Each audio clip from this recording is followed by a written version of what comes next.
Jabatan Kesihatan Pahang JKNP mengesahkan satu kes jangkitan pertusis atau batuk kokol dikesan di Kampung Bahagia Rompin. Pengarahnya Datuk Dr. Nur Azimi Yunus dalam kenyataan berkata Pejabat Kesihatan Daerah KPD Rompin melaporkan kes berkenaan baru-baru ini yang melibatkan satu keluarga iaitu seorang ibu dan dua anaknya.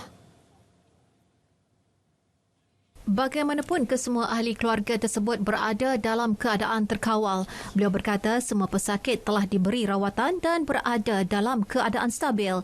Susulan itu, PKD Rompin telah meningkatkan aktiviti pencegahan serta kawalan di persekitaran kawasan tempat tinggal pesakit. Beliau berkata JKNP akan terus memantau kejadian dan meningkatkan aktiviti pencegahan serta kawalan bagi memastikan penularan tidak berlaku. Pertussis adalah penyakit cegahan vaksin yang disebabkan oleh bakteria Bordetella pertussis dengan kuman disebarkan melalui udara semasa pesakit bersin atau batuk dan menjangkiti mulut, hidung dan tekak.